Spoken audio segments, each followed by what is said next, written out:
નમસ્કાર, મારી Manjula સરાણી official YouTube ચેનલમાં આપ સૌનું હાર્દિક સ્વાગત છે. નમસ્કાર, આપની સાથે હું છું મંજુલા. આપણે જોઈએ છીએ કે ખેડૂતો રસ્તા પર ઉતરી આવ્યા અને તેઓ સતત 12 દિવસથી આંદોલન કરી રહ્યા છે. તમે વિચાર કરો કે ખૂબ મોટો સમય, એટલે કે લગભગ 2 અઠવાડિયા જેટલો સમય, અને એ અઠવાડિયામાં તેમણે ઘણી બધી મુશ્કેલીઓનો સામનો કર્યો.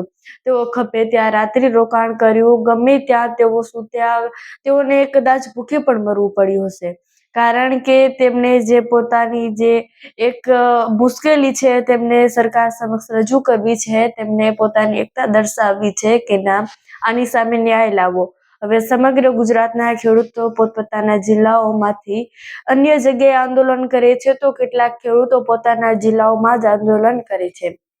આ વાત મોરબી માટે ખૂબ ખૂંચી રહી છે. મોરબીના ખેડૂતો છે, તેમના માટે આ વાત એ બધાને એ પોતાના હૃદયમાં વસેલી છે કે આપણે આની સામે આંદોલન કરીશું અને આનો ન્યાય લાવીશું. મોરબીના કેટલા બધા ખેડૂતો છે, જેમાં મોરબીના જેતપરના ખેડૂતો છે, તેઓ ખૂબ રોષે ભરાયા અને તેમણે આંદોલનમાં ખૂબ મોટી ભૂમિકા ભજવી. સાથે જ એ જેતપુરના ખેડૂતો, જેતપુરમાં જે ખેડૂતો છે તેમને સાથ આપવા માટે આજે મોરબીના ટંકારાના ખેડૂતો પણ રસ્તા પર આવ્યા. તેમણે જણાવ્યું કે અમે એ ખેડૂતોને સપોર્ટ કરવા માંગીએ છીએ. સમગ્ર મોરબીના ખેડૂતો અમે અમારી એકતા દર્શાવવા માંગીએ છીએ, અને તેઓ તેમને સાથ આપવા માંગે છે, જે જેતપુરના ખેડૂતો છે. કારણ કે આજે આમાં સરકાર ન્યાય લાવે, કારણ કે ખેડૂતોને વળતર નથી મળતી અને તેમની જમીનો પર એવી રીતના થાંભલા નખાઈ રહ્યા છે. ત્યાં ખૂબ ટ્રાફિક ચક્કાજામ કર્યું, અને ખેડૂતો ત્યાર પછી આ ઘટના સ્થળે એ પોલીસ પહોંચી આવી, અને ત્યાર પછી પોલીસે ટ્રાફિક જામ હતું તેને દૂર કરાવડાવ્યો.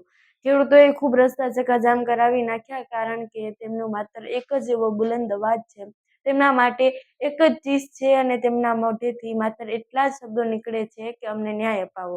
કારણ કે તેમની જમીનો, ભલે તેઓ જમીન પર થાંભલા નાખે, પરંતુ તેમને યોગ્ય વળતરે તે જમીન આપે. આને લઈ અને ખેડૂતો વારંવાર આંદોલનો કરી રહ્યા છે, છતાં પણ તેમને હજુ કશું ન્યાય નથી મળ્યો, અને તેમને જેવી રીતે તેમાં બદલાવ આવવો જોઈએ તેવું ના આવ્યું. કેટલા બધા પત્રકારો પણ સાથ આપી રહ્યા છે, ઘણા બધા મોટા આગેવાનો પણ આ આંદોલનમાં હિસ્સો લઈ રહ્યા છે, છતાં પણ આંદોલનમાં જે તેમને ન્યાય નથી મળી રહ્યો. શરૂઆતથી લઈ અને શરૂઆતમાં બધા જ ખેડૂતો ખૂબ એકતા સાથે પ્રદર્શન કરી રહ્યા હતા, પોતાની શક્તિનું પ્રદર્શન કરી રહ્યા હતા.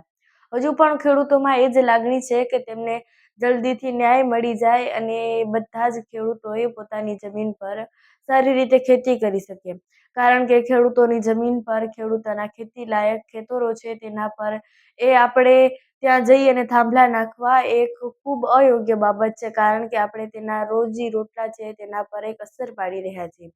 તો તમારું આ વિષય પર શું કહેવું છે, કમેન્ટ્સ પર જરૂરથી જણાવજો. સાથે જ અમારી મંજુલા સરાણી ઓફિશિયલ યુટ્યુબ ચેનલ પર આવ્યા છો તો સબસ્ક્રાઈબ કરીને જ જજો.